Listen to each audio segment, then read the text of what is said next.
les subió unas clases grabadas, ¿no? ¿Las vieron? Ah, bien.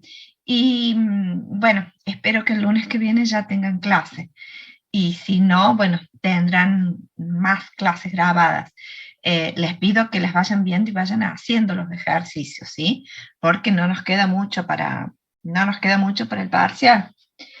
Que dijimos que va a ser 2K1 el 8 de noviembre. ¿Mm?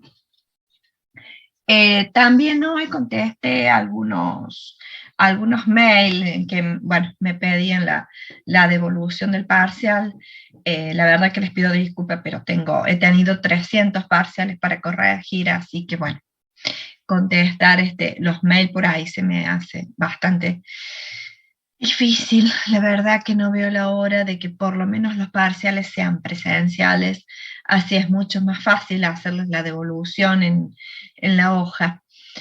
No sé, la verdad que hasta ahora, antes que me pregunten, hasta ahora no me han informado nada con respecto a cómo va a ser el segundo parcial, porque en principio estamos en presencialidad plena, pero bueno, hasta ahora no se nos ha dicho cómo va a seguir esto. Yo en principio las clases que me están quedando, bueno, que es esta y dos más van a ser clases de esta misma manera, digamos, no vamos a cambiar nada. Lo que no sé es el segundo parcial. Eh, Les pregunto, por lo menos a los que están acá, ¿alguien está a más de 300 kilómetros que tenga dificultades para venir al segundo parcial si fuera presencial? Porque en principio yo creo que lo que va a primar es eso. Quiero decir, seguramente si se encuentran a una determinada distancia, me imagino, yo diría, pero no sé qué van a decir las autoridades, 200 kilómetros o lo que sea, tendrán que tener un certificado como para poder tomarlo virtual, si no sería presencial. Creo, ¿no? Me estoy anticipando sin saber porque todavía no hemos tenido, digamos, el comunicado oficial. Pero para ir anticipándome por las dudas, pregunten, ¿hay alguien de acá que no esté en Córdoba o esté imposibilitado de venir al parcial? El parcial nuestro sería, como les dije, el 8 de noviembre. Yo, profe, vivo en Punilla, en Villa Giardino. Ajá. Ah, estás en Chubut. A ver, esperen que no estoy viéndolo. No estoy viendo los chats. En Chubut, en Salta, en San Luis. Bueno, o sea que hasta ahora tenemos, digamos, que no podrían venir uno, dos, tres, cuatro. Me imagino, como les digo, me estoy anticipando porque no lo sé, no nos han dicho nada hasta ahora.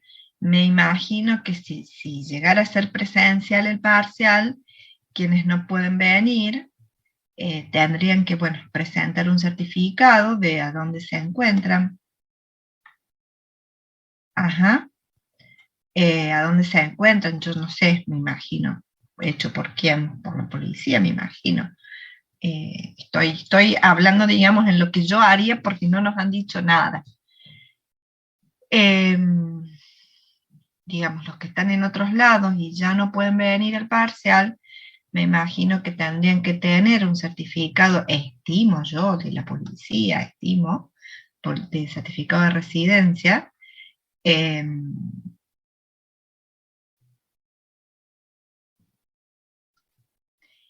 sí, yo creo que en ese caso, digamos, a los que presenten ese certificado, que están a una determinada distancia, se les debería tener que tomar virtual. Eh, pero bueno, les digo que todavía no nos han dicho nada, pero bueno, era más o menos para ir sabiendo. Serían uno, dos, tres, cuatro, cinco, seis, más o menos. Bueno, es para saber. Hasta ahora el parcial es virtual. Hasta ahora es virtual. Pero bueno, si nos llegan a comunicar,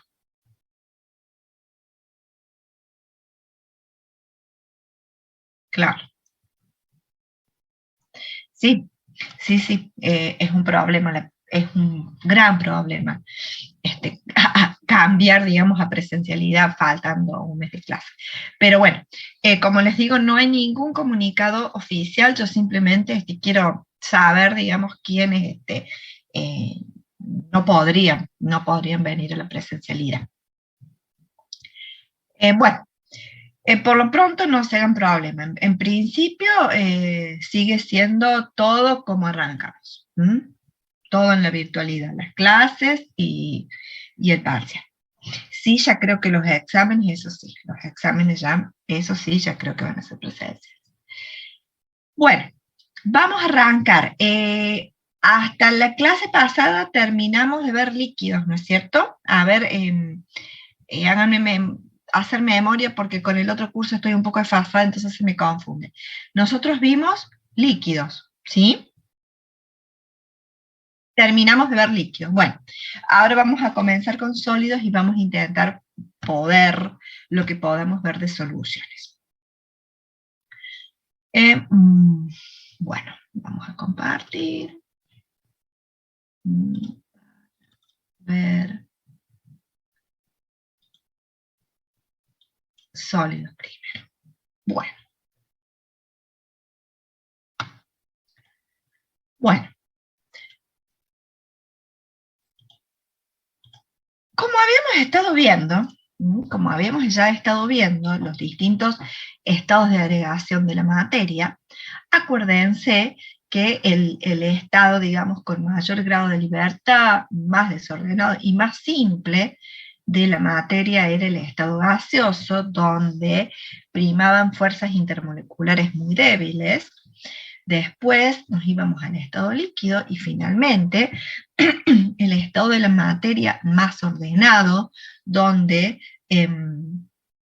sus componentes, ya sean moléculas, átomos o iones, se encuentran con menores grados de libertad, donde priman fuerzas intermoleculares mucho más fuertes, son los sólidos. Entonces ahora vamos a interiorizarnos, a profundizar en las características de los distintos sólidos. En principio podemos establecer dos grandes divisiones, que son los sólidos amorfos y los sólidos cristalinos. En general, la mayoría de los sólidos que conocemos, salvo dos o tres excepciones, son sólidos cristalinos. ¿Qué significa sólidos cristalinos? Que tenemos un orden molecular, un orden estructural que se denomina a largo alcance. Es decir, que estos sólidos poseen una unidad estructural y esa unidad estructural altamente ordenada se repite indefinidamente. Ese es un sólido cristalino, de cristales, cristales o unidades estructurales que se repiten indefinidamente y que tienen un alto orden estructural. En cambio, los sólidos amorfos son justamente aquellos sólidos que no poseen ese ordenamiento. Un sólido cristalino, por ejemplo, todas las sales que ustedes conocen son sólidos cristalinos, o los metales, ¿sí? Como el oro, la plata, las sales, el cloruro de sodio, el cloruro de potasio, el bicarbonato, etc.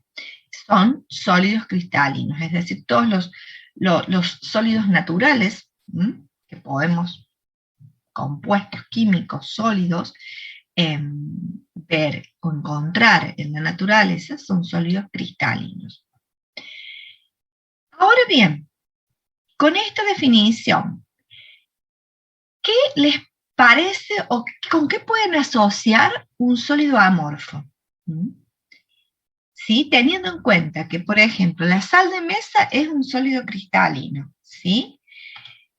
¿Qué les parece que puede ser un sólido amorfo? Yo recuerdo, profe, que el vidrio era un sólido amorfo, pero creo que tenía que ver con que no estaban los átomos del material, no estaban dispuestos en forma de malla o en forma De de forma cristales. geométrica. En forma de cristales, con un ordenamiento estructural definido. Sí, en vidrio es un sólido amorfo. Y también lo es los plásticos, todo tipo de plásticos, todo tipo de plásticos. ¿Por qué? Porque en realidad son sólidos sintéticos. Son sólidos que que son manufacturados.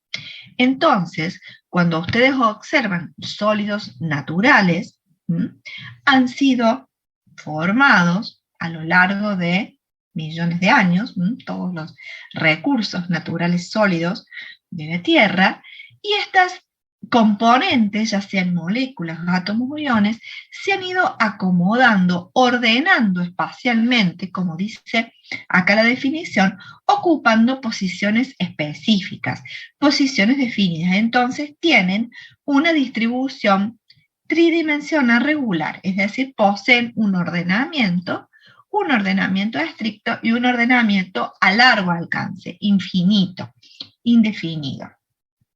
En cambio, los sólidos amorfos que han sido preparados artificialmente, ese proceso de manufacturación tiene un tiempo finito. En ese tiempo finito, esas moléculas, átomos, iones, no alcanzan ese ordenamiento estructural tan estricto a largo alcance como en el caso de los sólidos naturales. ¿Mm? Esa es la diferencia. Entonces, el plástico, el vidrio, son sólidos amorfos y el resto son sólidos cristalinos, no cristalinos, como dice ahí, que recién lo estoy viendo. Cristalinos. Profe, pregunta, Sí. ¿los metales que manufacturamos nosotros también son amorfos? ¿Qué metales manufacturamos nosotros? Cuando fundimos hierro y lo hacemos herramientas, por ejemplo. No, pero en ese caso, digamos, el hierro es hierro. Le Lo que estás vos cambiando estás, la forma, Sí, lo pero que, pero sigue siendo claro, hierro. lo que sí, vos porque yo estás sé que hay cristales de, por ejemplo, de pirita que son cuadrados de hierro, o sea, tienen forma cúbica. Y, Mira, a lo mejor estás hablando de aleaciones, ¿sí? Esos ya pueden ser otras cuestiones, digamos, pero digamos, el hierro, vos lo que podés hacer igual que el agua, por ejemplo, por decirte algo. El agua sólida es cristalina, digamos, el agua sólida es cristalina, solo que vos cuando la fundís, pasás a otro estado de agregación, rompes las fuerzas intermoleculares y estarías destruyendo esos cristales. Cuando lo vuelves a solidificar, se vuelven a formar los cristales. ¿Mm? Digamos, ah, el metal es cristalino de por sí. Distinto es cuando vos haces aleaciones. Ahí ya es distinto y depende de qué aleación se trate, ¿no? Eso depende, pero si vos me hablas de hierro o me hablas del hierro mineral, digamos, o del cobre o del oro, son sólidos cristalinos. ¿Mm? Ya ahí cuando los comenzas a manipular, bueno, ahí ya depende. Depende si estás formando una aleación, por ejemplo, con el acero, donde digamos, le colocas, mezclas con carbono, bueno, ahí ya cambia. ¿Mm? Pero los sólidos puros, minerales, son cristalinos. Bien, ahora, ¿cuáles son las fuerzas intermoleculares? Siempre con fuerzas intermoleculares responsables de esta estabilidad de los cristales. ¿Mm? Pueden ser iónicas, en el caso de los sólidos iónicos, ¿sí? Como por ejemplo las sales, todas las distintas sales, donde las fuerzas de interacción son iónicas. Pueden ser covalentes, hay sólidos covalentes, que ya los vamos a ver, donde la unión entre los átomos son enlaces covalentes. Pueden ser fuerzas de Van der Waals, como por ejemplo en el dióxido de carbono sólido, por decirles, porque también depende de la temperatura, ¿no es cierto? También depende de la temperatura en la que el sólido, como les decía recién a su compañero, en el caso del agua. En el caso del agua, por debajo de 0 grado, es un sólido cristalino. ¿Sí? Entonces, el dióxido de carbono, por debajo de una determinada temperatura, es un sólido cristalino, que es el hielo seco, que pueden haber escuchado hablar. Donde las fuerzas de atracción pueden ser de Van der Waals. o una combinación de ellas también, o puente hidrógeno, como en el caso del agua. ¿Mm? Es decir, las responsables de la estabilidad, las fuerzas intermoleculares pueden ser de distinto tipo, también depende de la temperatura. ¿Mm? Acuérdense que habíamos hablado que en compuestos donde tenemos presentes las fuerzas de Van der Waals, es muy difícil que sean sólidos a temperatura ambiente, pero sí pueden ser sólidos a una temperatura más baja. ¿Mm? Y son cristalinos. Y bueno, y los sólidos amorfos, como les dije, carecen de un ordenamiento bien definido y un ordenamiento molecular a largo alcance. Es decir, carecen de esa distribución tridimensional regular de los átomos. ¿Qué caracteriza a esos sólidos cristalinos? Yo recién un poco les dije que tenemos una unidad estructural que tiene una determinada disposición de los átomos, moléculas o iones que los forman, y esa unidad estructural se repite indefinidamente en las tres dimensiones. Por eso hablamos de una unidad estructural regular tridimensional. Entonces, cada cristal, cada sólido cristalino, deriva de un bloque de construcción, y ese bloque de construcción, ese ladrillo, es como un ladrillo, es decir, una pared. Ustedes ven una pared donde un ladrillo es un bloque de construcción, ¿sí? Y ese bloque se repite tridimensionalmente. Bueno, ese bloque de construcción es lo que se denomina una celda unidad. Esa celda unidad posee una disposición de los átomos, moléculas y iones que se repite en las tres dimensiones. Por ejemplo, una celda cúbica, donde en los vértices, ¿sí? Por ejemplo, tiene los átomos, las moléculas o los iones.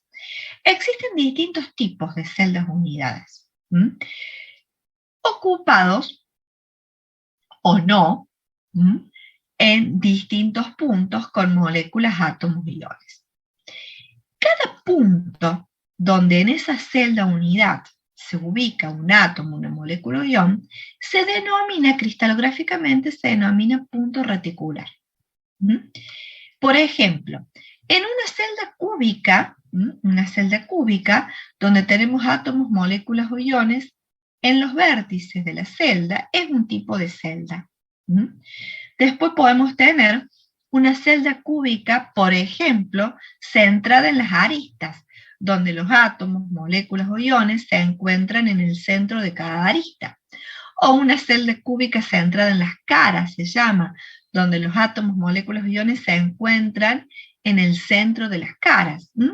Existen distintos tipos de celdas cúbicas que no vamos a ver, eso no lo vamos a estudiar, pero quiero que sepan que existen distintos tipos de celda unidad, donde en esa celda unidad, esos átomos, moléculas o iones que forman el compuesto, se distribuyen de una determinada manera, y esa distribución, ese bloque de construcción, se repite tridimensionalmente. Y así se construye, digamos, un sólido. Ya lo ha construido la naturaleza, digamos, pero así lo podemos visualizar. Entonces, la estructura cristalina es ese ordenamiento periódico de los átomos, moléculas o iones, en un cristal. ¿Cómo se clasifican estos sólidos cristalinos, que son de los que más nos vamos a ocupar? De los sólidos cristalinos, que son la mayoría de los compuestos sólidos. Tenemos los sólidos iónicos, vamos a ir definiendo. Ya encontramos dos grandes grupos, que son los sólidos cristalinos y los sólidos amorfos. Ahora, dentro de los sólidos cristalinos, vamos a clasificar los distintos tipos de sólidos cristalinos. Y así tenemos los sólidos iónicos. Los sólidos iónicos son los que ustedes conocen cuando vimos el enlace iónico, ¿sí? Siempre que tenemos un enlace iónico, vamos a tener un sólido iónico. Y son sólidos que están constituidos por aniones y por cationes, ¿sí? Que se unen por fuerzas electrostáticas. Son buenos conductores del calor y electricidad cuando están fundidos o en solución. ¿Mm? Como por ejemplo todas las sales. Acá el ejemplo es la sal de mesa común, pero por ejemplo el carbonato de calcio, carbonato de magnesio, o cloruro de magnesio, etcétera. ¿Mm? Ahora, ¿por qué dice que son buenos conductores cuando están fundidos o en solución? ¿Por qué? Porque para que haya una conducción tiene que haber movimiento, movimiento de partículas, para que haya una conducción eléctrica, por ejemplo. Entonces, en estos sólidos rígidos, donde no hay movimiento para que haya transporte, no pueden ser conductores. Entonces, una sal sólida no es conductora cuando está disuelta en agua.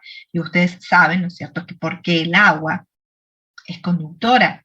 El agua es conductora cuando tiene sales, ¿sí? Si estamos hablando de agua destilada que no tiene ninguna sal, eso ya lo vamos a ver después, no es conductora, ¿sí?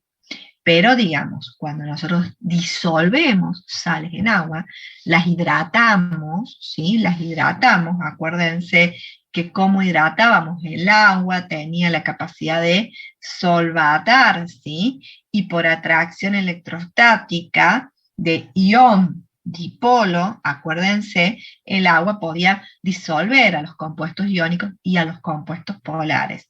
Entonces, al solvatar a los iones, al solvatar a los iones, genera un movimiento de esos iones que permiten el transporte de la carga, haciendo los conductores. Bueno, luego otro tipo de sólidos son los sólidos moleculares.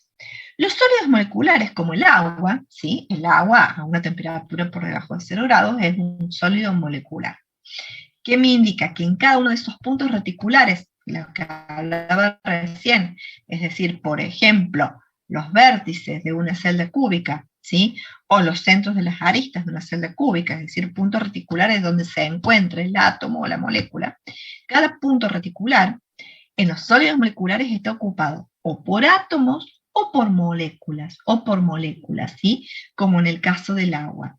Las fuerzas de atracción pueden ser de London, en el caso del dióxido de carbono, por ejemplo, dipolo-dipolo o enlace hidrógeno, en el caso del agua, por ejemplo. Generalmente son blandos, ¿por qué? Porque esas fuerzas de interacción no son tan fuertes como es la iónica.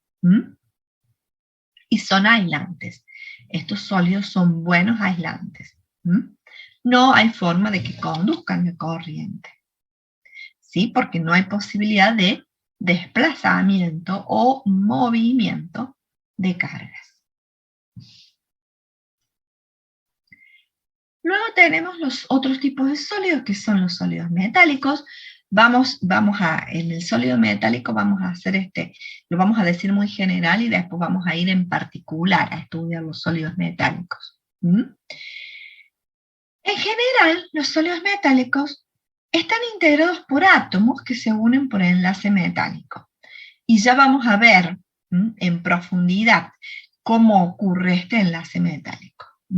Pero cada punto reticular está formado por un átomo de ese metal. Cada punto reticular está formado por un átomo de ese metal. En general presentan alta conductividad eléctrica y térmica. ¿Por qué? Ya lo vamos a ver. Porque hay un movimiento de electrones. Ahora les voy a mencionar una teoría del enlace metálico, pero en breve vamos a ver otra teoría un poco más profunda y más científica. Una teoría es la teoría de los iones o cationes inmersos en un mar de electrones. No sé si alguna vez han escuchado hablar en la secundaria de los metales como iones inmersos en un mar de electrones. O han escuchado hablar del mar de electrones de los metales. ¿Sí? Bueno, ¿qué quiere decir esto? Después, como les digo, después lo vamos a explicar más científicamente. Pero ¿qué quiere decir?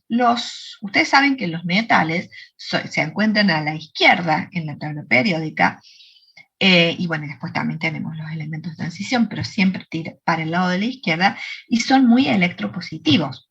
¿Qué significa electropositivos? Cuanto más a la izquierda, más electropositivos, que tienden a ceder electrones.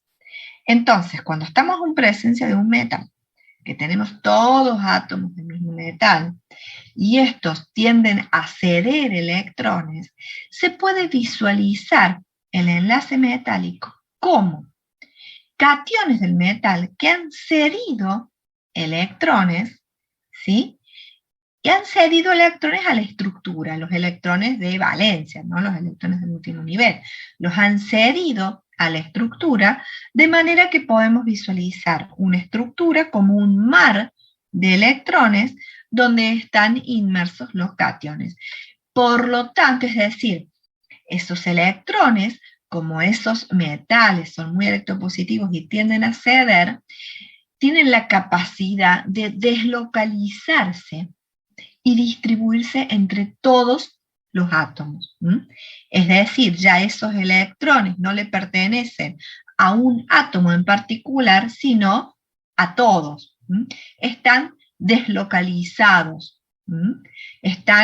Como están muy poco unidos, porque los metales son muy electropositivos, tienden a ceder, se deslocalizan.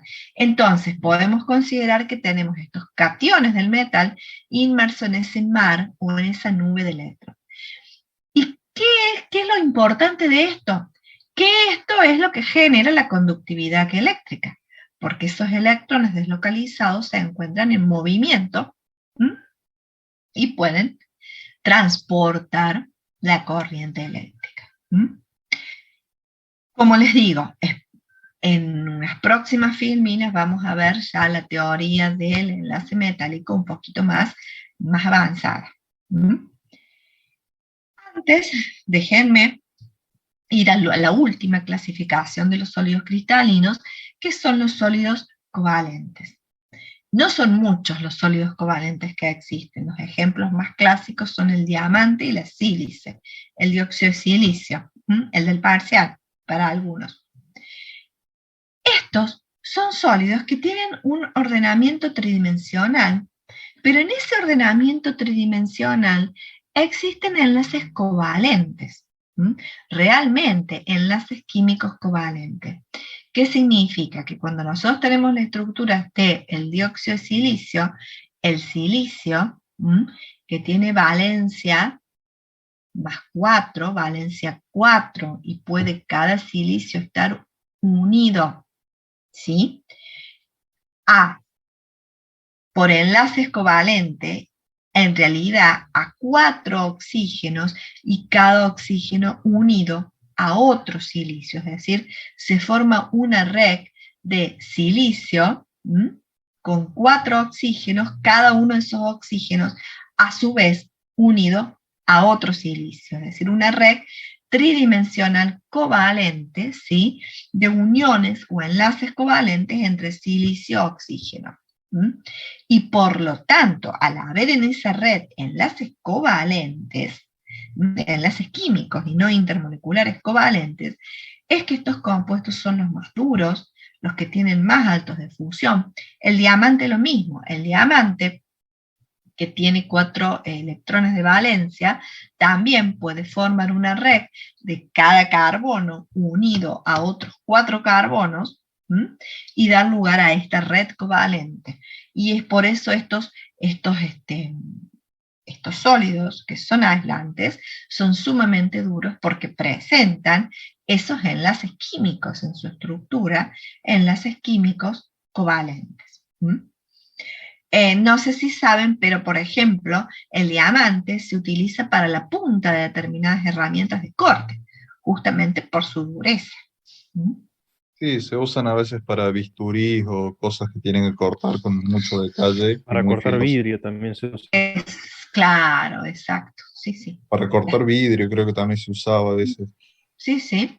Son las herramientas de punta de diamante, que se llaman, que son caritas, pero es esta la función, digamos, justamente por la dureza debida a esta red de enlaces covalentes. Bueno, y ahora lo que les prometí, la explicación del enlace metálico. ¿Mm? La explicación un poquito más química, científica, de lo que es el enlace metálico.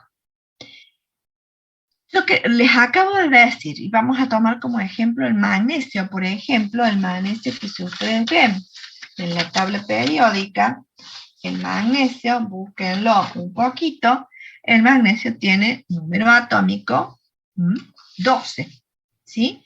Número atómico de 12. Es decir, que tiene 12 protones, ¿sí? 12 electrones.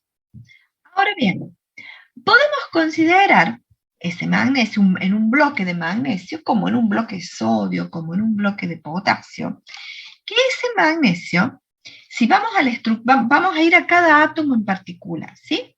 De cada magnesio tenemos 2 electrones en 1s2, otros 2 electrones en 2s, serían 2s2, van 4. Otros 6 electrones en 2p. O sea que van 10. Y después, como el magnesio se encuentra en el periodo 3, 2 electrones en S. Es decir, que de valencia el magnesio tiene cada átomo de magnesio tiene 2 electrones en un orbital 3s. Ahora bien, como les dije, esos átomos metálicos, al ser muy electropositivos, tienden a ceder electrones, ¿sí? Al tender a ceder electrones, en realidad estos electrones que están en esta banda de valencia, yo les había dicho recién, que pueden deslocalizarse. ¿Qué podemos considerar? Que al tener un átomo de magnesio uno al lado del otro, esta banda de valencia, este orbital 3s, de cada átomo pueden superponerse estos orbitales 3s para dar lugar a lo que se denomina una banda de valencia, es decir, una banda en donde se están solapando los orbitales 3s.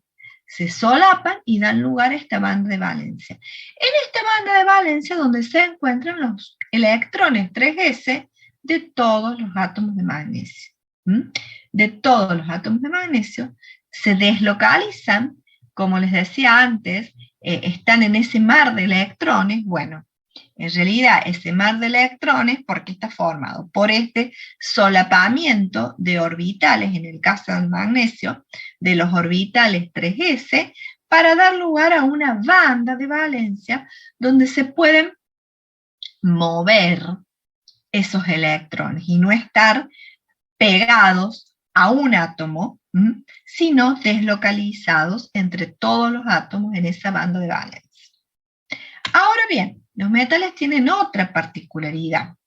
Por ejemplo, en el caso del magnesio, al estar en un periodo 3, también ese orbital 3s está seguido de un orbital 3p vacío. Acuérdense que en el periodo 3 existe el orbital 3p. Y acá me viene a colación un ejercicio del parcial donde hablaba de los orbitales 1p, y muchos lo marcaron como correcto. Y en realidad era una pregunta un poquito, no sé si capciosa, pero sí comprometida, porque el orbital 1p no existe, ¿sí? El nivel 1 solo tiene la posibilidad de tener el orbital 1s. Ya el nivel 2, sí, podemos tener el 1s, el 2s, el 2p, y el nivel 3 también, el 3s y el 3p. ¿Qué pasa? Que en el caso de los metales como el magnesio, existe ese orbital 3p, pero está vacío. También podemos considerar que esos orbitales 3p se solapan, para dar una banda también, ocasionada por el solapamiento de estos orbitales 3p. Esa banda se denomina banda de conducción, que en el caso de los metales está pegada, por una cuestión energética, está pegada a la banda de valencia. Al estar pegado muy cercano a la banda de valencia, nos da la posibilidad, en el caso de los metales, de que un electrón de la banda de valencia pueda saltar a la banda de conducción. Pueda saltar a la banda de conducción y ahí desplazarse mucho más rápido. Es como si esta banda de conducción fuera el carril rápido en una autopista, por ejemplo. El carril rápido, digamos, el carril de la izquierda. ¿Sí? Entonces, esta característica energética que tienen los metales de tener la banda de valencia y la banda de conducción pegadas, lo que va a permitir es que esos electrones que están en la banda de valencia puedan saltar a la otra banda y desplazarse rápidamente, moverse libremente, rápidamente, y esto es lo que ocasiona la conductividad en el caso de los metales. Ahora bien, esto ocasiona la conductividad en el caso de los metales. Ahora bien, si nos vamos a todos los compuestos, en el caso de los metales, como les dije, la diferencia energética entre la banda de valencia y la banda de conducción prácticamente no existe. Están pegados. En cambio, en el caso, y nos vamos para el lado de los aislantes, como por ejemplo el de los sólidos covalentes, por dar un ejemplo, los sólidos moleculares, el salto energético band gap, que se llama, o energy gap, el salto entre la banda de valencia y la banda de conducción es muy grande y es imposible que un electrón pueda saltar de la banda de valencia a la banda de conducción para generar el desplazamiento, el transporte de electrones y de corriente eléctrica. Y dentro de estos dos extremos existen otro tipo de sólidos que son los semiconductores. ¿Qué característica tienen? Que el band gap o energy gap entre la banda de valencia y la banda de conducción no están pegados como en el caso de los metales, pero tampoco es tan alta e imposible de alcanzar como en el caso de los aislantes. Estos se llaman semiconductores. ¿Qué elementos conocemos como semiconductores? El silicio y el germanio, por ejemplo.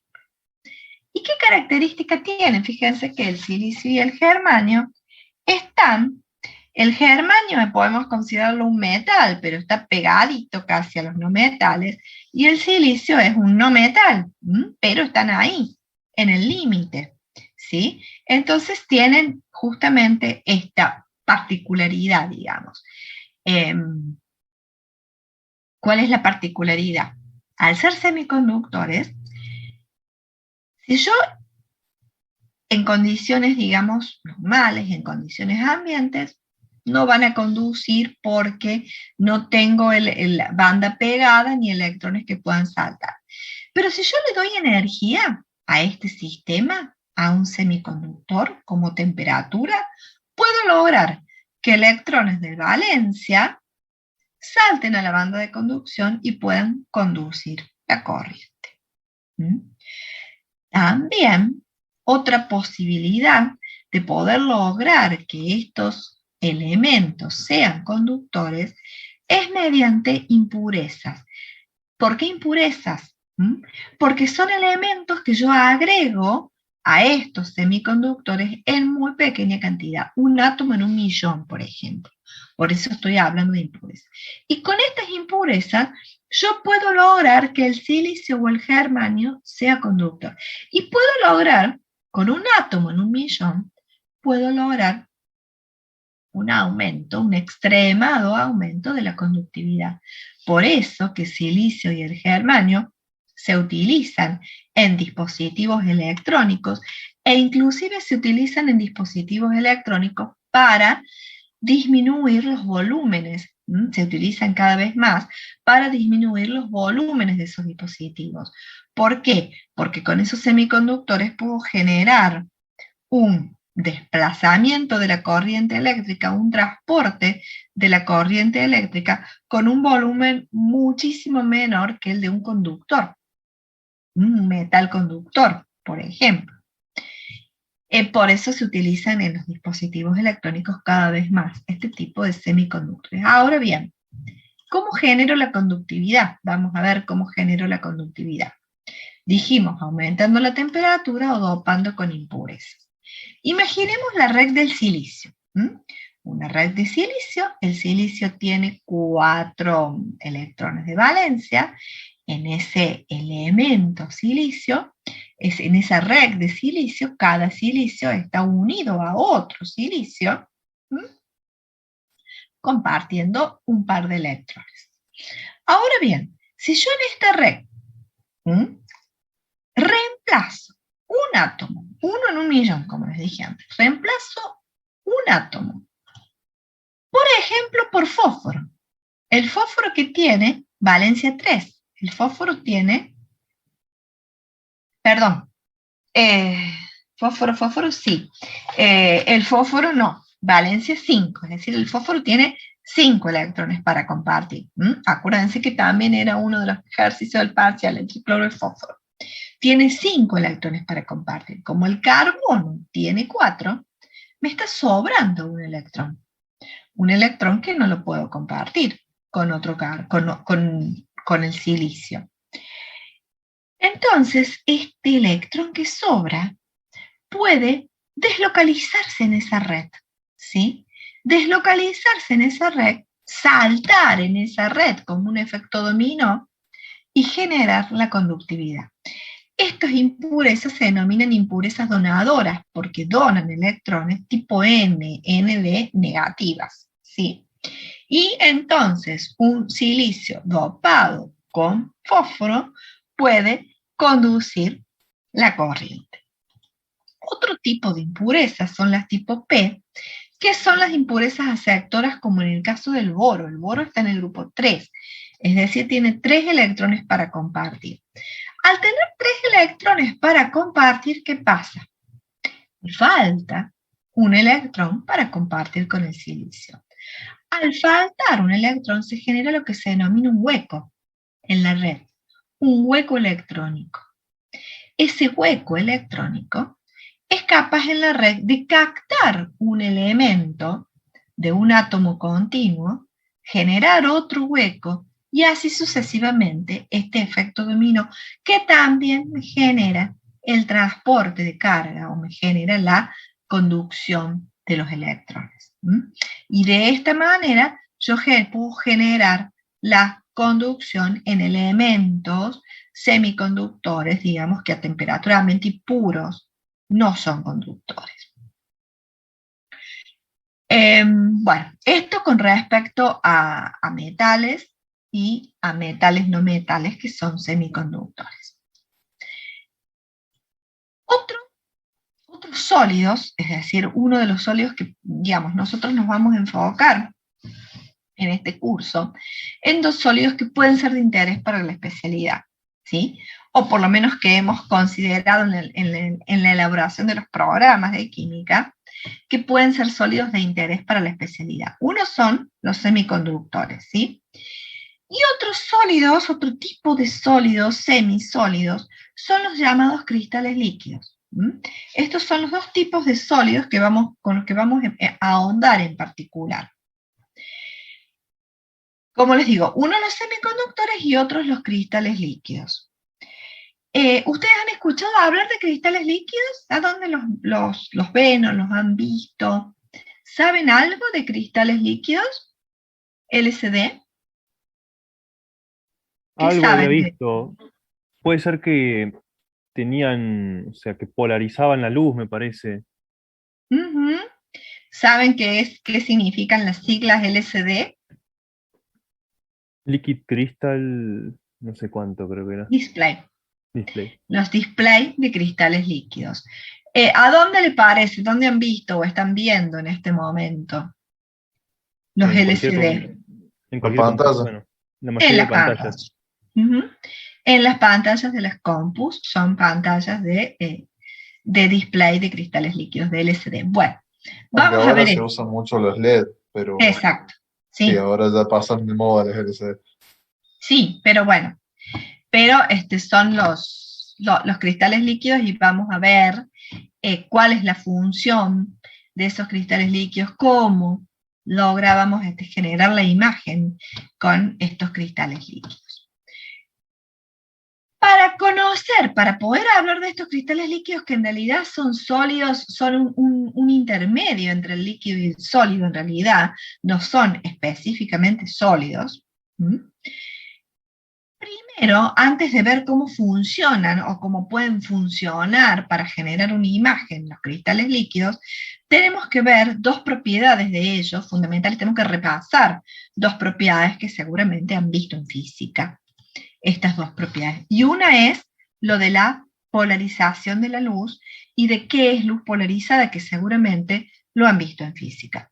Ustedes saben que un haz de luz, que es radiación electromagnética, compuestas por vectores de campo eléctrico o campo magnético, esos vectores en ese haz de luz de campo eléctrico o campo magnético se encuentran vibrando en todas las direcciones, ¿sí? Yo puedo mirar acá como acá en el punto A, donde tengo justamente un haz de luz, donde tengo vectores, ¿sí? Vibrando en todas las direcciones, ¿sí? Pero existen los que se denominan polarizadores, existen los que se denominan polarizadores o rendijas, que son dispositivos capaces de polarizar la luz. ¿Qué significa polarizar la luz? Filtrar todas las direcciones de los vectores, menos una dirección. En este caso, la dirección vertical. Y esta va a ser ahora luz polarizada, es decir, luz que posee un solo vector en una sola dirección. En una sola dirección, un solo vector, campo eléctrico, en una sola dirección. Polarizadores, por ejemplo, los vidrios. Los vidrios de los anteojos o los vidrios los vidrios de los autos. O sea, en realidad no el vidrio es el polarizador, sino que tienen un tratamiento especial, una película especial, que justamente es capaz de polarizar la luz. Entonces, cuando ustedes están adentro de un auto con vidrios polarizados, ven más oscuridad, ¿sí? Ven más oscuridad, en realidad ven más oscuro. Ahora, ¿qué pasa? ¿Por qué? ¿Por qué? ¿Cambia el color o qué es lo que cambia? Que ustedes ven más oscuro dentro del auto. Las ondas, puede ser la dirección de las ondas que logran incidir. En realidad, lo que está pasando es que al polarizar va a pasar menos radiación, ¿sí? La radiación que está entrando al auto es solamente la que está polarizada en una dirección. Toda la otra radiación no entra. Entonces, por eso entra menos luz. Y eso no es que cambie el color, sino que cambia la cantidad de luz que está entrando. Entra menos, entra solo la que está polarizada en una determinada dirección. Bueno, eso es lo que queremos saber. ¿Qué es la luz polarizada? ¿Sí? Es la luz donde está compuesta, ese haz de luz, por vectores que oscilan en una sola dirección, en un solo plano. Es la luz polarizada, es la luz que se encuentra, los vectores se encuentran en un único plano, que se denomina plano de polarización. Eso es un punto que debemos considerar. Hay sólidos, como los cristales líquidos, que son ópticamente activos. ¿Qué significa ópticamente activos? Que pueden cambiar ese plano de polarización. Por ejemplo, soluciones de azúcar, por ejemplo, son ópticamente activas. ¿Qué significa? Y los cristales líquidos también son ópticamente activos, ¿sí? Por eso queremos adelantar qué significa ópticamente activo para un compuesto, cualquiera sea. Si yo tengo luz polarizada y la polarizo con un polarizador, ¿sí? Un polarizador, por ejemplo, estos vidrios polarizados, dejo pasar la luz en un solo plano. Y esta va a ser la luz polarizada, que va a vibrar en un solo plano. Si yo esta luz polarizada que vibra en un solo plano, la paso por una solución o un compuesto ópticamente activo, la particularidad que tiene un compuesto cuando es ópticamente activo, que es capaz de desviar el plano de polarización.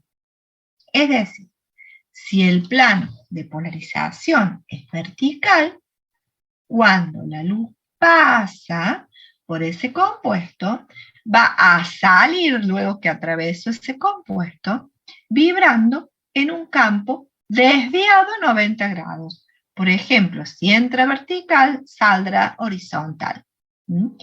Y eso es el desviar el plano de polarización de la luz, lo hace un compuesto ópticamente activo, como en este caso una solución de azúcar, ¿sí? Pero también puede ser este cristal líquido, ¿sí? Que ya vamos a ver cómo lo hace. Eso por un lado, ese es un concepto que debemos manejar. Yo les estoy tirando conceptos, o sea, estoy tratando de recordar conceptos que seguramente han visto en física, para después poder manejarnos con ese concepto para poder explicar cómo funcionan los cristales líquidos. Otro concepto que vamos a recordar es también de física, es el concepto de anisotropía, a diferencia de la isotropía. En la isotropía, cuando hay compuestos o materiales que son isotrópicos, ¿qué significa? Que los valores de ciertas propiedades, las propiedades de una sustancia, no varían con la dirección en la que se midan. Por ejemplo, por decir, el punto de ebullición del agua, el color del agua, el punto de fusión del agua, no varía en la dirección de que yo la miro. No varía. En cambio, hay otras propiedades que son anisotrópicas, ¿sí? Y esto lleva a la anisotropía, que son propiedades de una sustancia que varían según la dirección en la que se la mide. Por ejemplo, la longitud. La longitud de un cuerpo varía en la dirección de que lo mira. Que lo estoy mirando, por ejemplo, que lo estoy midiendo, perdón, que lo estoy midiendo, ¿sí? Esa es la diferencia entre la anisotropía y la isotropía. Es decir, que cuando yo mido la propiedad en una determinada dirección tiene un valor, y cuando mido la propiedad en otra dirección tiene otro valor. Los cristales líquidos son anisotrópicos, es decir, que tienen propiedades, pero que según en qué dirección las estoy midiendo. Ya lo vamos a aclarar a esto. Y bueno, ¿qué son los cristales líquidos? En definitiva, llegamos a los cristales líquidos. Es un estado intermedio entre el líquido y el sólido. Las moléculas de los cristales líquidos son moléculas polares, alargadas, rectilíneas, y ese cristal líquido tiene estas dos particularidades. Primero, que son ópticamente activos, es decir, que pueden desviar el plano de polarización de la luz. Y segundo, que presentan anisotropía en sus propiedades ópticas, es decir, que tienen propiedades ópticas, pero esas propiedades ópticas son distintas según la dirección en la que se mida la propiedad. Esas son dos características muy importantes de los cristales líquidos cuando se los piden en parcial. Presentan anisotropía, es decir, que tienen propiedades ópticas, pero esas propiedades ópticas varían según la dirección en la que se las mida, y son ópticamente activos, es decir, que pueden desviar el plano de polarización de la luz. Esas dos propiedades fundamentales de los cristales líquidos son las que se emplearon para diseñar las pantallas de LCD, display de cristales líquidos, y poder generar una imagen utilizando los cristales líquidos. Vamos a ver ahora cómo construimos así a grandes rasgos y con los elementos fundamentales una pantalla de LCD. Primero que dice acá, colocamos el cristal líquido con las moléculas que se encuentran en posición aleatoria, es decir, tenemos un bloque, digamos, de cristal líquido, ¿m? Donde sus moléculas están ordenadas al azar, y lo colocamos a ese cristal líquido entre dos placas, ¿m? Entre dos placas. Imagínense, yo siempre les doy este ejemplo, imagínense un mazo de cartas, ¿m? Que cuando jugaban a las cartas en el recreo, que tenían por ahí, andaban siempre dando vuelta un mazo de cartas. Bueno, no sé si ustedes han tenido recreo en la universidad, pero bueno, si hay alguno más viejito que comenzó antes y no el año pasado, y se acuerda de que, bueno, que se solía, digamos, ya volverán esos tiempos, jugar mucho a las cartas en el recreo. ¿Mm? Por ahí siempre andaba dando vueltas un mazo de cartas. Bueno, imagínense el mazo de cartas, un mazo de cartas bien ordenadito. ¿Mm?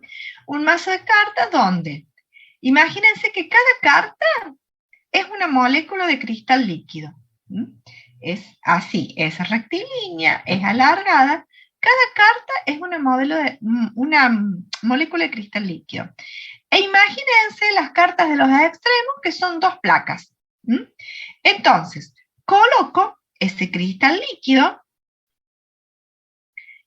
que tienen una orientación paralela, ¿Mm? ¿Sí? Con una orientación paralela, están todas ordenaditas paralelamente, los coloco entre dos placas, ¿sí? Que son las cartas de los extremos. Y luego giro, imagínense esas dos placas de los extremos, y las giro 90 grados una con respecto a la otra. ¿Mm? Hay algunos que lo hacen muy bien. ¿Y qué les queda? ¿Cómo queda ese mazo de cartas? A ver, ¿cómo queda ese mazo de cartas? ¿Alguien lo ha intentado hacer o lo ha visto alguna vez? Como un abanico. Queda como una hélice, claro, como una hélice, como una escalera caracol, ¿sí? Como una escalera caracol, ¿sí? Donde el primer peldaño está a 90 grados del último, ¿sí? Queda una hélice. Uh-huh. Bien. Entonces, esas moléculas de cristal líquido quedan formando una hélice, como lo ven acá, en este dibujito, ¿sí? La primera, en este caso, es horizontal, y la última es vertical. Bueno, en estas condiciones, y solo en estas condiciones, por eso es lo de la anisotropía, solo en esta disposición, las moléculas de cristal líquido son ópticamente activas. ¿Qué significa? Que pueden desviar el plano de polarización de la luz. Y por eso que los cristales líquidos son anisotrópicos, ¿sí? Es decir, porque solo dispuestos de esta manera, en forma de hélice, son capaces de desviar el plano de polarización de la luz. Entonces, si la luz entra en este bloque de cristales líquidos, entra en un plano horizontal, cuando salga, va a salir en un plano vertical. Entonces, si yo coloco un filtro horizontal a la entrada, de manera que solo pase luz, ¿sí? Que vibra en ese plano horizontal, y a la salida coloco un filtro vertical, o sea, un filtro a 90 grados, si estas moléculas de cristal líquido estaban ordenadas en forma de hélice, la luz va a salir. Pero si las moléculas no estaban ordenadas en forma de hélice, estaban dispuestas de una manera aleatoria, no van a poder desviar el plano de polarización y no van a poder salir y no van a poder formar la imagen.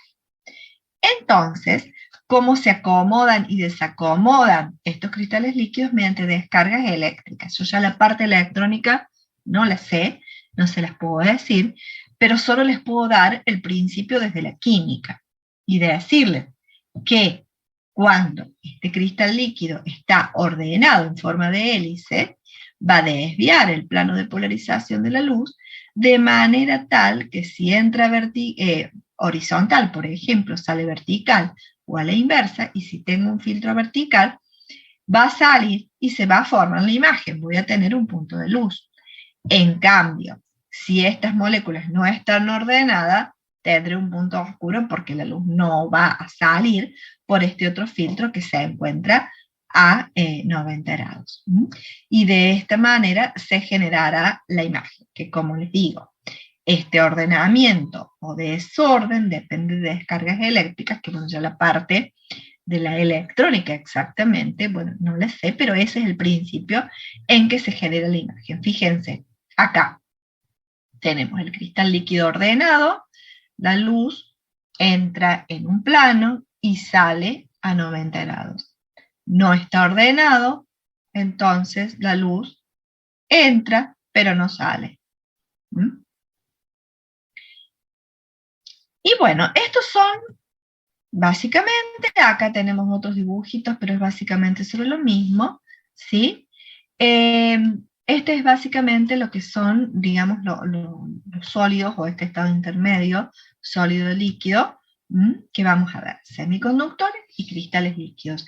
Estos son dos temas importantes de sólidos, es decir, ¿qué se puede tomar en el parcial de sólidos? Bien, o la clasificación de los sólidos, cristalinos, dentro de los cristalinos los distintos tipos, o un poco la teoría de los semiconductores, o la teoría de los cristales líquidos. Es decir, el tema de sólidos es muy teórico, digamos, la evaluación en el parcial es muy teórica, y esos son los tres puntos claves, digamos, la clasificación, los cristales líquidos con el funcionamiento de los displays, de los monitores LCD, y los conductores y semiconductores. Este, digamos, es básicamente la unidad de sólidos y cómo se evalúa. ¿Alguna duda? ¿Hasta acá? ¿Ninguna duda? ¿Podemos seguir? Bueno, perfecto. Entonces, ahora que terminamos los tres estados de agregación de la materia, es decir, gases, líquidos y sólidos, vamos a ir ahora a mezclarlos a esos gases, líquidos y sólidos para formar soluciones. Entonces, voy a dejar de compartirles esto, o mejor dicho, no les voy a dejar de compartir, sino que me voy a ir al otro. PowerPoint, listo. ¿Sí? Y vamos a soluciones. Primero, a ver, ¿qué ustedes han escuchado hablar en el secundario de soluciones? ¿Qué es una solución? A ver, díganme ustedes qué les parece, qué han escuchado, y después trabajamos sobre esa idea.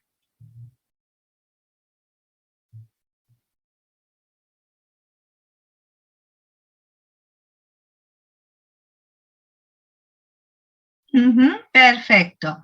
¿Y qué propiedad? ¿Alguna propiedad, alguna característica en particular? Por ejemplo, si yo mezclo aceite con vinagre, ¿voy a formar una solución? No, No. porque no se Porque combinan. sería heterogéneo. Exactamente, vamos avanzando. O sea que todos tenemos, alguna idea tenemos. Sí, esa justamente es la particularidad. Es una mezcla de sustancias, pero es una mezcla particular, es decir, no es cualquier mezcla. Es una mezcla donde hay una dispersión o una mezcla entre moléculas de tal manera que una vez que se realizó esa mezcla, esa solución es homogénea, es decir, que tiene las propiedades intensivas en todos, las mismas propiedades intensivas en todos sus puntos. Entonces, bueno, ahora introduje otro concepto, propiedades intensivas. ¿Qué significa propiedades intensivas? A ver si lo han visto, seguramente en la secundaria. ¿Qué diferencia hay entre propiedad intensiva y propiedad extensiva? ¿Qué les ¿Tiene que parece? ver con la capacidad de solventarse? ¿O es otra cosa? Es otra cosa. Claro. Es otra cosa, porque independientemente de una solución, ¿no? Estoy hablando de una mezcla. ¿Qué es una propiedad? Uy, disculpe. Sí, dale. Una dependía de la masa y otra no dependía de la masa. Exacto. Justamente, la propiedad extensiva es la que depende de la cantidad de materia. ¿Mm? En cambio, la propiedad intensiva es la que no depende de la cantidad de materia. Por ejemplo, el punto de ebullición del agua es 100 grados, independientemente que yo tenga 1 litro de agua o 1000 litros de agua. El punto de ebullición es 100 grados. En cambio, el peso de ese volumen de agua depende de la cantidad. No es lo mismo el peso de un vaso de agua que el peso de un tanque de agua. ¿Sí? Esa es una propiedad extensiva, depende de la cantidad de materia. Bien. Entonces, lo que decimos acá es que la solución es una mezcla homogénea, como muy bien dijo alguno de ustedes, de dos o más sustancias que se dispersan una en la otra en forma de moléculas o átomos iones, de tal manera que doy lugar a una sola fase. ¿Mm? Una fase en un sistema es justamente aquella porción del sistema que tiene las mismas propiedades intensivas en todos los puntos. ¿Mm? Es decir, que si yo preparo una solución, como por ejemplo acá, la sangre o el agua de mar, y yo tomo una muestra, en todos los puntos va a tener las mismas propiedades intensivas, es decir, el mismo punto de ebullición, el mismo color, el mismo punto de fusión, la misma densidad, etc. ¿Sí? Eso es una solución. En general, una solución está compuesto por un solvente, que es el componente mayoritario, y uno o más solutos, es decir, los componentes que están en menor proporción. En general, ¿sí? Podemos tener también una solución donde tenemos componentes que están casi todos en las mismas proporciones. Y en general también, cuando yo hablo de una solución, como por ejemplo hablo de una solución de cloruro de sodio, una solución de sal, y no especifico el solvente, se toma como que ese solvente es el agua. Cuando yo no especifico, yo digo una solución de cloruro de sodio, pueden encontrar un parcial donde dice, ¿cómo preparo una solución de ácido sulfúrico? Por ejemplo.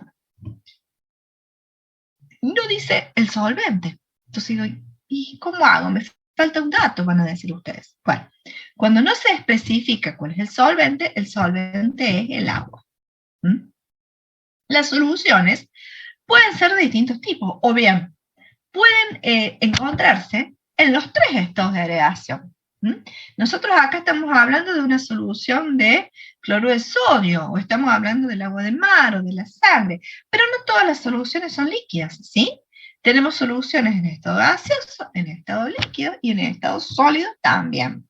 En estado líquido, por ejemplo, el agua de mar, la sangre, una gaseosa, una taza de café. Soluciones en estado gaseoso, por ejemplo, el aire. El aire es una solución gaseosa compuesta por nitrógeno, oxígeno mayoritariamente, dióxido de carbono también. Las monedas de bronce, por ejemplo, también son soluciones. Los latones, ¿sí? Los latones que son sin estaño, creo, y cobre sin el bronce, creo. Búsquenlo y corríjanme si no. Son soluciones.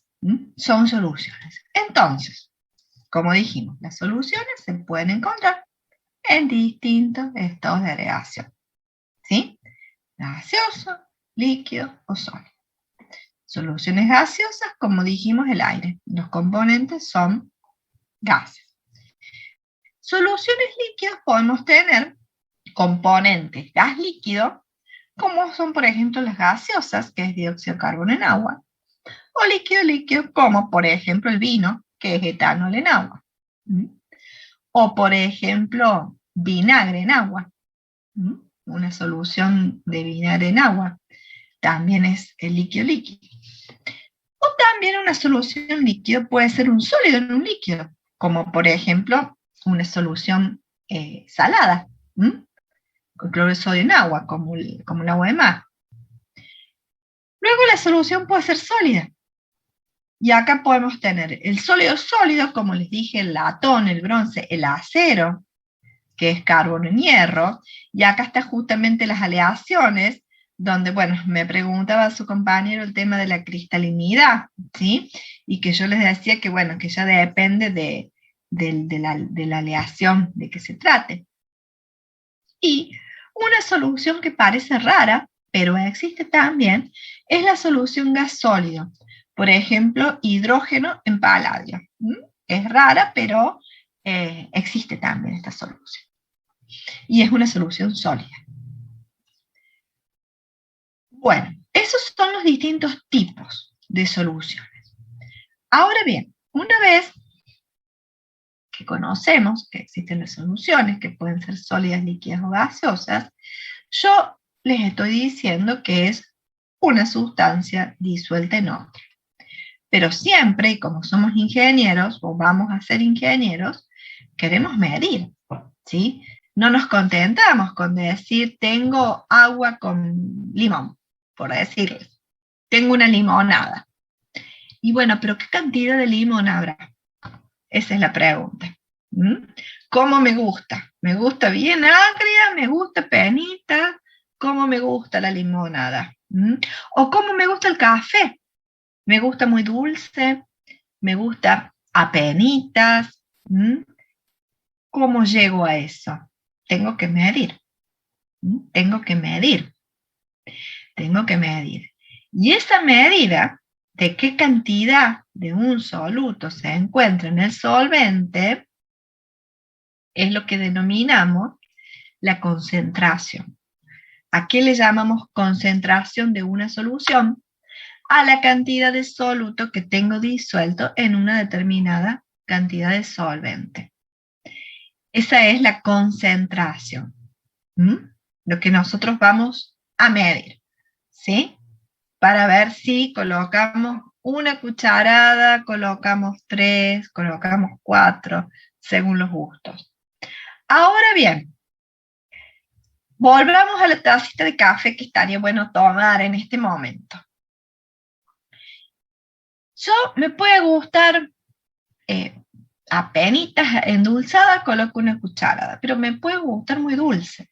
Y voy agregando 2, 3, 4, 5. Le podré agregar y disolver la cantidad que quiera de cucharadas de azúcar a una taza de café. ¿Sí o no? En un punto se va a saturar. Y eso es la solubilidad. Esa es la solubilidad, es decir, en un punto se va a saturar, vos lo que me estás diciendo es que en un punto voy a superar la solubilidad. ¿Qué es la solubilidad? Es la medida de la cantidad de soluto máxima, la cantidad máxima de soluto que puedo disolver. Siempre a una determinada presión y temperatura. ¿Qué significa esto? Supónganse, seguimos con la taza de café que tengo ganas de tomar. Le voy a colocar 3 cucharadas de azúcar. Tengo un cafecito, la temperatura justa y servir el agua, 3 cucharadas de azúcar, lo disuelvo. Me estoy por tomar y me entretengo con los WhatsApp, me entretengo con el teléfono y paso una hora. ¿Qué pasa cuando volví?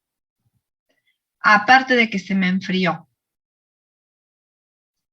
¿qué pasó con esa taza de café que tenía para tomar? Quedaron partículas, como un pedacito de café abajo en el recipiente, ¿De café o de qué? de azúcar. De azúcar. Sí. O sea, aparte que se enfrió, va a estar amarga. ¿Por qué? Porque el azúcar justamente al bajar la temperatura, baja la solubilidad. Y hay parte de ese azúcar que ya no se va a poder disolver, estar disuelta a una menor temperatura. Y esto es la solubilidad y cómo la solubilidad es afectada por la presión, ya vamos a ver cómo, pero en el caso de sólidos en líquidos es muy afectada por la temperatura. En general, la solubilidad aumenta con la temperatura. En general, aumenta con la temperatura y disminuye cuando baja la temperatura. Ya lo vamos a ver específicamente, pero eso por ahora, en general, en el caso de soluciones de sólidos en líquidos, en general la solubilidad aumenta con la temperatura. Bien, habíamos hablado de la concentración. Y habíamos dicho que la concentración era la cantidad de soluto disuelto en una determinada cantidad de solvente. Estas unidades de concentración pueden ser unidades cuantitativas, es decir, donde yo mido exactamente, o pueden ser cualitativas, ¿sí? O pueden ser cualitativas. Vamos a empezar con las unidades de concentración cualitativas, que justamente no nos sirven para saber exactamente la cantidad de soluto que tengo disuelto, pero nos dan una idea de mucho, de poco. Una solución saturada, como decía recién de su compañero, que llegaba a la saturación, es una solución que tiene la máxima cantidad de soluto que se puede disolver a una determinada temperatura. Si yo agrego una pizquita más, ya se va al fondo. No la puedo disolver. Esa es una solución saturada. Una solución sobresaturada es aquella que tiene más soluto al que puedo disolver. Por ejemplo, en mi taza de café llego a la saturación con 3 cucharadas y le agrego media más. Y yo comienzo a revolver. Cuando comienzo a revolver, estoy agitando y voy a ver que voy a tener el azúcar disuelta. Pero en cuanto dejo de revolver, unos segundos, unas fracciones de minuto, va a comenzar a decantar. Porque esa solución estaba sobresaturada. Es decir, tenía más cantidad de soluto. Y luego tengo una solución no saturada, que es aquella que tiene menos cantidad de soluto que el que se puede disolver, que tiene menos cantidad de soluto que lo que se puede disolver. Esa solución saturada puede ser diluida cuando la cantidad es muy, muy pequeñita, o puede ser concentrada cuando ya tiene una alta cantidad de soluto. Veamos acá esta curva, fíjense. Esta curva, que es la curva de la solubilidad de una sal, como el nitrato de sodio, en función de la temperatura. Solubilidad expresada en gramos de soluto cada 100 gramos de solvente, es decir, esta curva verde que me indica en gramos, la máxima cantidad de gramos de soluto que pueden estar disueltos en 100 gramos de solvente. Eso indica esta curva. Que por ejemplo, a 40 grados, yo voy a poder disolver 100 gramos de nitrato de sodio en 100 gramos de soluto, y no más. Entonces, si yo estoy en el punto 3, la solución va a estar saturada. ¿Sí? Es decir, si yo tengo 100 gramos de soluto, 100 gramos de soluto en 100 gramos de solvente, y estoy a 40 grados, la solución va a estar saturada. Si me pasé de soluto, será una solución sobresaturada. Y si estoy por debajo, tendré una solución no saturada. Cuando estoy muy por debajo, será diluida. Y cuando estoy cerca de la curva, será concentrada. Esas son las unidades o las concentraciones cualitativas. Es un concepto, pero no tengo números hasta ahora. Y ahora sí voy a los números. A las unidades de concentración cuantitativas. Y son los números que van a tener que utilizar para hacer los ejercicios de soluciones. Y acá sí, el tema de soluciones, la evaluación es netamente práctica de solución. Puede haber algún concepto de factores que afectan a la solubilidad, pero la evaluación de soluciones es netamente práctica, es decir, van a tener que hacer problemas en donde van a tener que calcular cómo preparar determinadas soluciones con las distintas unidades de concentración. Y existen unidades de concentración que se clasifican en dos: las unidades de concentración físicas y las unidades de concentración químicas. Las unidades de concentración física, vamos a ver, no significa que sean todas, pero vamos a ver tres. Una es el porcentaje peso en peso. El porcentaje peso en peso indica masa de soluto o gramos de soluto en 100 gramos de solución. Por ejemplo, una solución de 1% peso en peso de cloruro de sodio o 1% peso en peso sulfato cúprico, como puede ser esta que estamos preparando acá abajo, ¿qué me indica una solución 1% peso en peso? Que yo voy a tener en esa solución 1 gramo de la sal, 1 gramo de la sal en 100 gramos de toda esa solución, de la sal más el agua. Luego tengo el porcentaje peso en volumen, que es lo mismo, son los gramos de soluto, pero ahora en 100 mililitros de solución. En 100 mililitros de solución. Esta unidad se usa mucho para las soluciones líquidas. Es la masa de soluto en 100 mililitros de solución. Entonces una solución 1% peso en volumen me indica que tengo 1 gramo de ese soluto en 100 mililitros de toda la solución, ¿sí? Toda la solución, soluto más solvente. Y luego, el porcentaje volumen el volumen es el volumen del soluto en mililitros, cada 100 mililitros de solución. Por ejemplo, una solución 1% o 2, ¿vieron en la graduación de las bebidas alcohólicas? ¿Sí? Por ejemplo, 1% o 2% volumen en volumen. ¿Qué me indica? Que tengo de alcohol, por ejemplo, o el alcohol 1% es poco, el alcohol 30%, o 50%.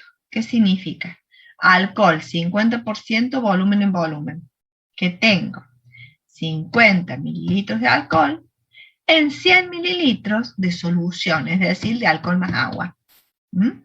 Eso sería una solución alcohólica al 50%. 50 mililitros de alcohol en 100 mililitros de alcohol más agua. Estas son las unidades físicas. Otras unidades que pueden resultarles a ustedes un poquitito más complejas son las unidades químicas, donde ya nos vamos a la unidad 1, valga la redundancia, nos vamos a la unidad 1 de la materia, y vamos a el concepto de mol. Vamos a tener que traer acá el concepto de mol, porque en las unidades químicas justamente utilizan el concepto de mol. Y así se define la molaridad. La molaridad como los moles de soluto por litro, ahora no por 100 mililitros, sino por litro de solución. Esa es la molaridad. Una solución 1 molar es una solución que tiene 1 mol de soluto en 1 litro de solución. 1 mol de soluto en 1 litro de solución. Luego, la molalidad. La molalidad son moles de soluto por kilo de solvente. Y fíjense que esta unidad de concentración es la única que tiene en el denominador masa de solvente. Tiene solvente y no solución. Tienen que prestarle mucha atención, porque es la única unidad que se expresa por kilo de solvente, ¿sí? Y no de solución. Son moles de soluto por kilo de solvente. Entonces, una solución, 1 molal, molal con L, y no con R, sino con L, es una solución que tiene 1 mol de soluto en 1 kilo de solvente. Si es agua, agua. Y luego la otra es la fracción molar. La fracción molar es todo en moles, todo expresado en moles. Es moles de un componente con respecto a los moles totales, ya de todos los componentes, ¿sí? Por ejemplo, una solución que tiene una fracción molar de 0,1. Por ejemplo, una solución de cloruro de sodio con una fracción molar de 0,1. Con una fracción de 0,1, ¿qué significa? Que del 1, ¿sí? De 1 mol, 0,1 es el soluto y 0,9 es el solvente. Esa es la fracción molar. De 1 mol, la fracción del soluto y la fracción del solvente. El máximo es 1. El máximo es 1. Una solución con una fracción molar de 1, ¿qué es? ¿Qué es? Una solución si tiene fracción molar de 1. ¿Qué es? Es una solución pura. Es un solo componente, ¿sí? Es un solo componente. Para tener una solución tenemos que uno de los componentes tiene que estar por lo menos en una fracción molar de 0,9, 0,99, para que haya dos componentes. Si la fracción molar es 1, es un solo componente. ¿Se entiende esto? ¿Sí o no? ¿O ya tienen mucho hambre? ¿No puedo repetir lo de la fracción molar? Me perdí ahí. Sí, la fracción molar, por eso justamente les pregunto, porque por ahí el concepto suele costar.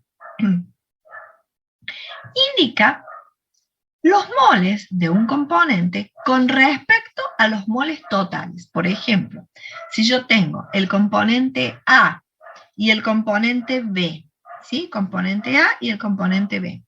Y tengo 1 mol de A y 5 moles de B.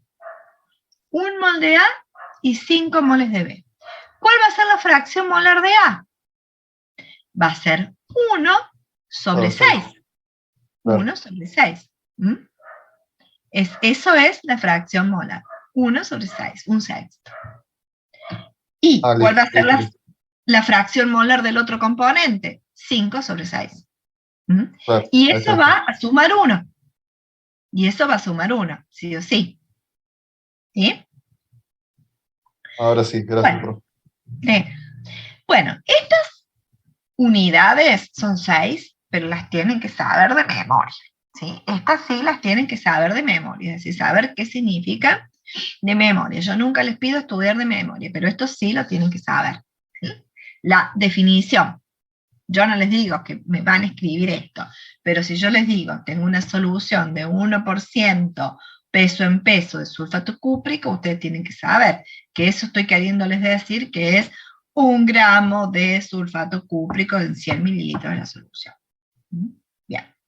Ahora, ¿cómo se prepara una solución en laboratorio?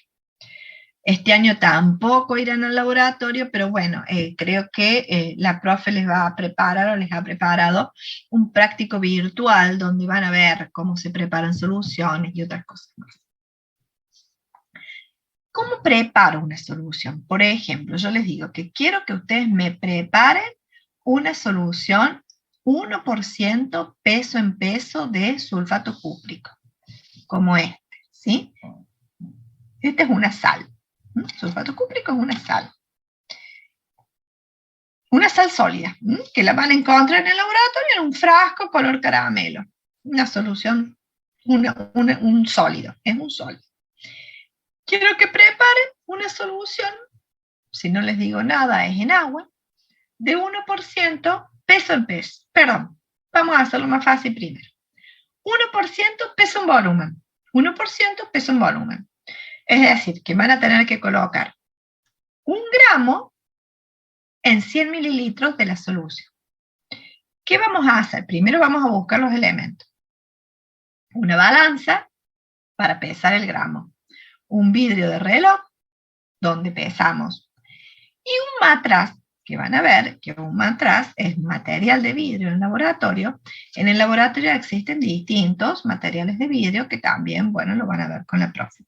Uno es el matraz, ¿sí? Que son materiales que me permiten medir o preparar con mucha exactitud soluciones.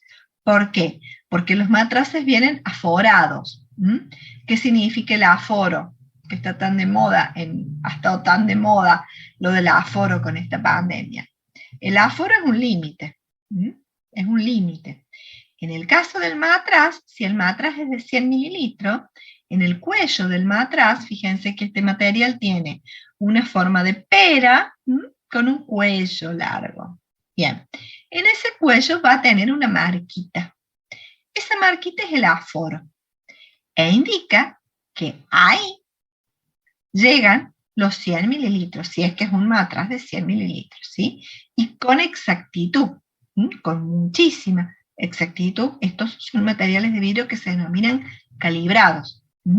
Están calibrados con exactitud para poder preparar soluciones con concentraciones exactas. Entonces, voy a buscar un matraz de 100 mililitros y voy a tratar de preparar mi solución. Primero voy a pesar 1 gramo. Una vez que peso 1 gramo, con la ayuda de un embudo, ¿sí? Voy a tratar de trasvasar sin perder nada para que la preparación sea lo más exacta posible. Voy a tratar de trasvasar ese sólido a ese matraz. Luego, con una piseta con agua destilada, esto se denomina piseta, los recipientes que se utilizan para guardar el agua destilada y para utilizarla en el laboratorio, el agua destilada, es decir, que no está contaminada, no tiene ninguna impureza.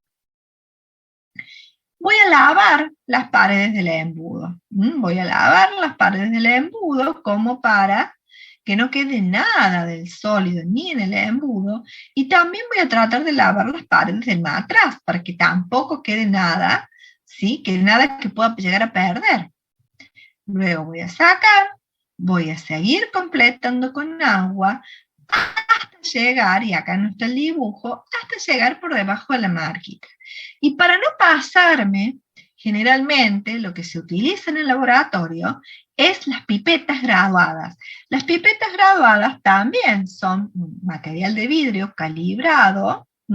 Las pipetas graduadas deben haber visto en la secundaria alguna vez alguna pipeta, creo. Son tubitos, ¿sí? Que están todos graduados como una regla, donde yo puedo tomar, tenemos pipetas de 1 mililitro, de 0,5 mililitros, de 2 mililitros, de 3 mililitros. Entonces yo puedo tomar líquido y puedo luego escurrirlo de a gotas, de manera de llegar a la marquita sin pasarme, para que la solución sea lo más exacta posible. Una vez que hice esto, lo tapo, lo invierto para homogeneizar y tengo preparada mi solución. Si quiero preparar una solución 1 molar, ¿qué haré? Primero buscar un matraz que sea de 1 litro, porque quiero preparar 1 litro. Y segundo, si es 1 molar, ¿cómo hago para pesar 1 mol? ¿Qué voy a hacer acá? Y acá necesito irme a la unidad 1. ¿Qué voy a hacer? Tengo primero que calcular cuánto pesa 1 mol del soluto que sea, por ejemplo, sulfato cúprico. Primero tengo que saber lo que pesa 1 mol, o sea, tengo que pasar el mol a gramos, para saber cuánto tengo que pesar, es decir, voy a pesar 1 mol, pero en realidad tengo que pesar los gramos que equivalgan a ese mol, porque no tengo balanzas para pesar moles, para medir moles.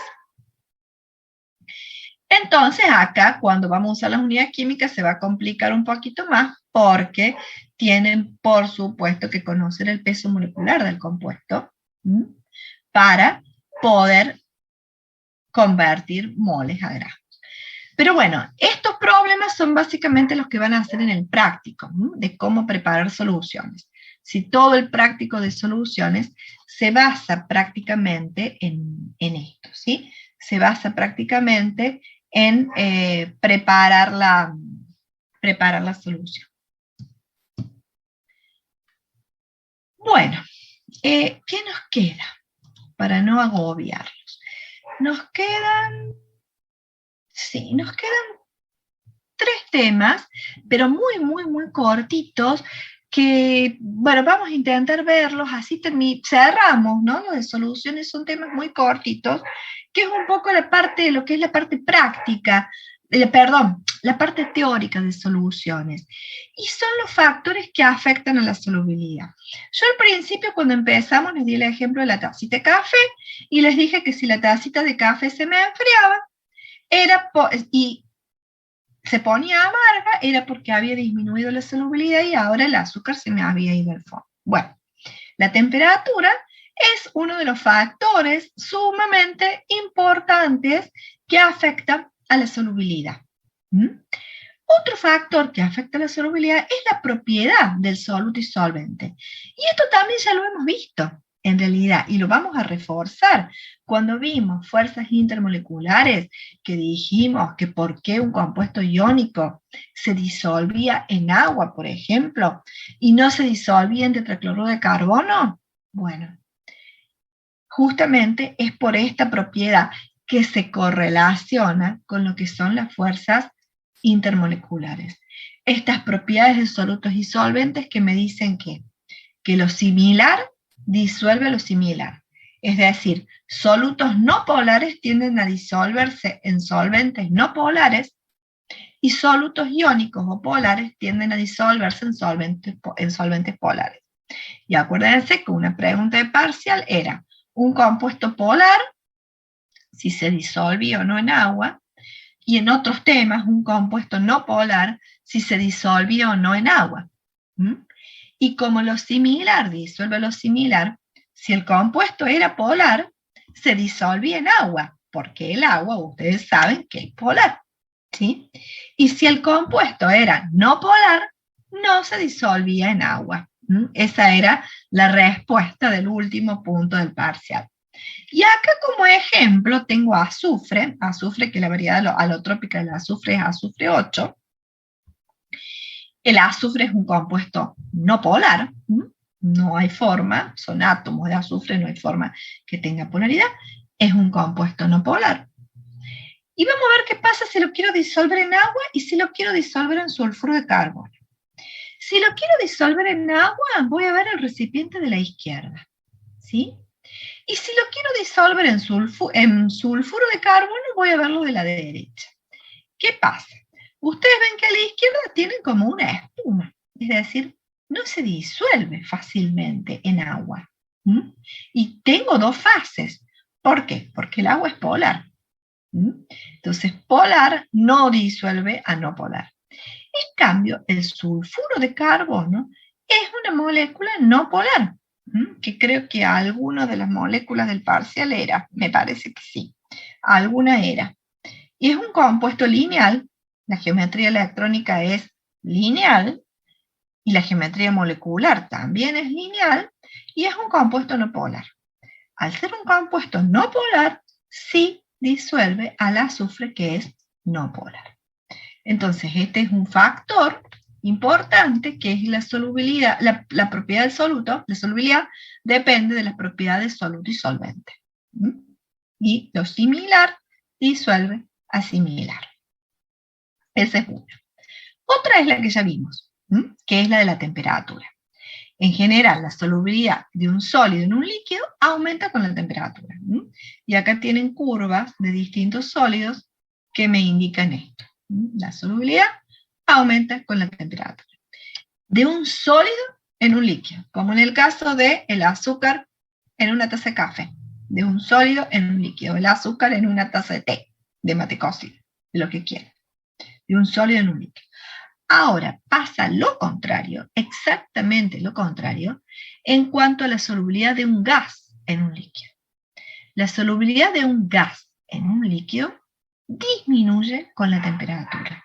La solubilidad de un gas en un líquido disminuye con la temperatura. Por eso, entre otras cosas, si ustedes dejan un vaso de gaseosa abierto, ¿sí?, además de por un efecto de presión, y la gaseosa se calienta, cuando la calienten le van a sacar todo el gas. ¿Por qué? Porque la solubilidad de ese gas disuelto en la gaseosa va a disminuir con la temperatura. ¿Por qué? Porque yo le estoy entregando, fíjense, cuando yo aumento la temperatura de un sistema, le estoy entregando energía, ¿sí? Cuando yo les entrego energía a las moléculas del gas, ¿qué hago?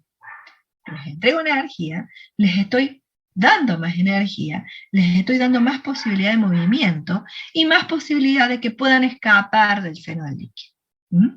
Más energía y más probabilidad de que se muevan y escapen del seno del líquido. Por eso la solubilidad de un gas disminuye con la temperatura. Y esto, que se escribe en un renglón, es sumamente importante y es la ocasión de grandes destrucciones de ecosistemas en el planeta. Aunque no lo crean, de la destrucción de ecosistemas en el planeta, a causa de lo que se denomina la contaminación térmica. No sé si ustedes alguno ha escuchado hablar de contaminación térmica. ¿Y qué es la contaminación térmica? ¿Han escuchado hablar de eso? ¿O ya Con no ese les nombre no, profe, a lo sumo un calentamiento global, como Pero el una calentamiento problemática. global, ¿cómo? Como una problemática me refiero al Sí, calentamiento. pero el calentamiento global es otra cosa en realidad, ¿sí? El calentamiento global es un cambio climático global.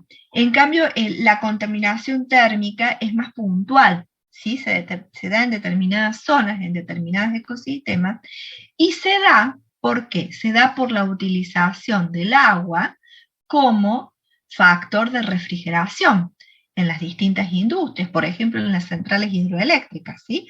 Ustedes saben que las industrias, las centrales hidroeléctricas, se utiliza el agua de estas centrales que están cerca de lagos, por ejemplo, utilizan el agua para refrigerar, justamente, para refrigerar las usinas, para refrigerar reactores, se utiliza el agua. Cuando esa agua que se utiliza recircula y se devuelve al seno, ya sea del lago o del río, y al devolverse con mayor temperatura, ¿qué pasa?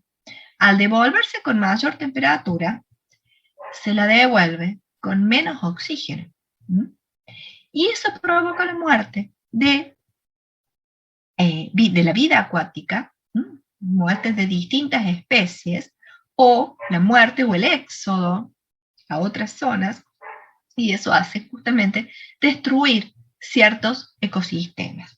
No sé si ustedes alguno pesca o ha ido a pesca y ha escuchado que en el verano se pesca mucho menos en la orilla. ¿Alguno ha escuchado eso? Y que en el verano es necesario adentrarse un poco más hacia el río, al lago o al mar para pescar. ¿Lo han escuchado o no? ¿No hay pesqueros en este grupo? ¿No? ¿Y qué les parece? Por más de que no hayan ido nunca a pescar, si yo les digo que en verano se pesca menos en la orilla. ¿Por qué? ¿Qué les parece? Porque está más caliente el Porque, agua superficial, profe. claro, Exacto, está más caliente esa agua y al estar más caliente hay menos oxígeno, justamente por la solubilidad del gas en el líquido. Al estar caliente hay menos oxígeno. Entonces hay menos peces en la costa. ¿Por qué? Porque van a mayor profundidad buscando agua más fría y esa agua más fría va a tener más oxígeno. Y esa agua más fría va a tener más oxígeno para su metabolismo. Todo esto provoca este simple factor que afecta la solubilidad, la temperatura. Bueno, y ahora el último, para que ya no se desmayen. El último factor el último factor que afecta a la solubilidad es la presión. ¿Mm? Pero prácticamente la presión no afecta la solubilidad de un sólido o de un líquido. No es afectado. Es decir, si yo tengo una taza de café, si yo aumento la presión no va a pasar nada, digamos, no cambia la solubilidad. O el vino, metanol en agua, si aumento la presión no cambia la solubilidad. ¿Cuándo cambia la solubilidad? Cuando tengo un gas disuelto en un líquido. ¿Por qué? En función de la ley de Henry. ¿Qué dice la ley de Henry? Que por ahí la han visto en física.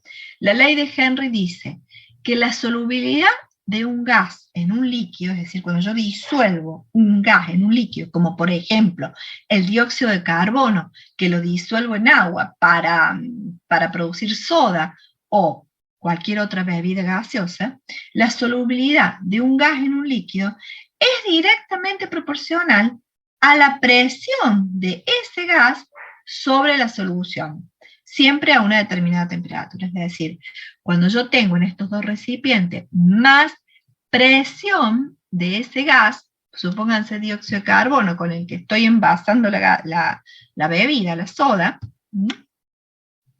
cuando tengo más presión voy a tener más solubilidad, o sea, voy a poder disolver, ¿sí?, más moléculas de gas que cuando tengo menos presión.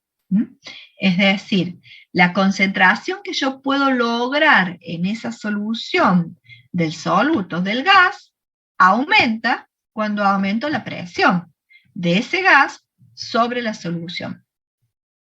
Y este concepto es el responsable, por ejemplo, de cuando yo descorcho una botella de champán y se produce una efervescencia, o una gaseosa cola o una soda, cualquiera, también se produce la efervescencia, que se ve más, por ejemplo, cuando descorcho una botella de champán.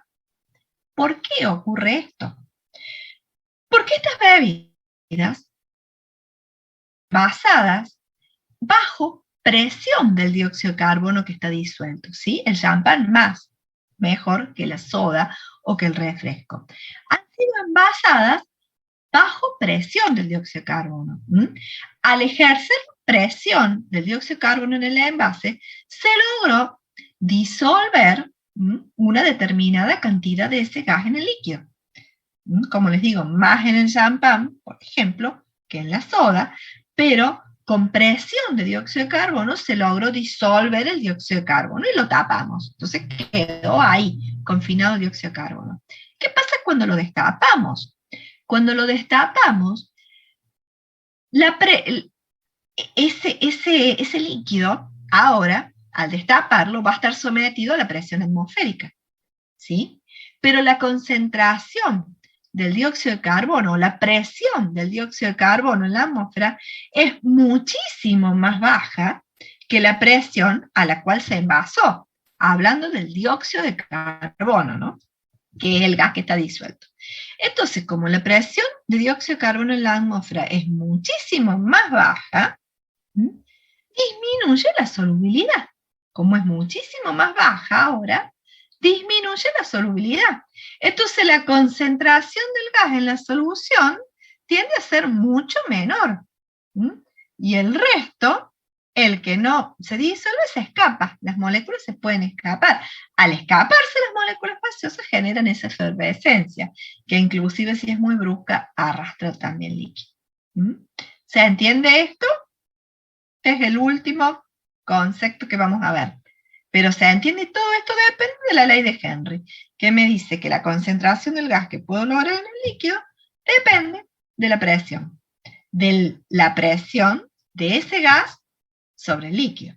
Entonces, cuando la presión de ese gas sobre el líquido es baja bruscamente, va a bajar bruscamente la concentración que puedo lograr del gas en el líquido. Entonces, como baja la concentración que puedo tener el resto, se va a escapar a la atmósfera. Y eso genera la efervescencia. ¿Se entendió? ¿Sí? Bueno, lo repasan de todas maneras el concepto y cualquier cosa lo revemos la clase que viene, ¿sí? Ahora sí, obviamente ya cortamos por hoy. Y bueno, y la clase que viene ya vamos a ver equilibrio, la clase que viene y la otra, equilibrio en solución, y bueno, y ya estaríamos terminando. Es decir, clases, nos quedan 2. ¿Mm? Pero bueno, cualquier duda que tengan con este tema o con el anterior, antes de comenzar la clase lo vemos y después seguimos. ¿Mm? Así que bueno, los dejo tranquilos por hoy. No sé qué hice. Bueno, profe, muchas gracias por la clase. Nos Que tenga vemos. buen fin de. Estoy tratando de compartir, pero no lo logro. Así que ahora sí, lo Ahora sí. logré. Así que bueno, que tengan buen fin de semana. Y nos vemos el próximo jueves. Igualmente, Buen fin de nos semana, vemos. profe, nos Chao, vemos. fin nos de- vemos. Chao, chao. Gracias igualmente.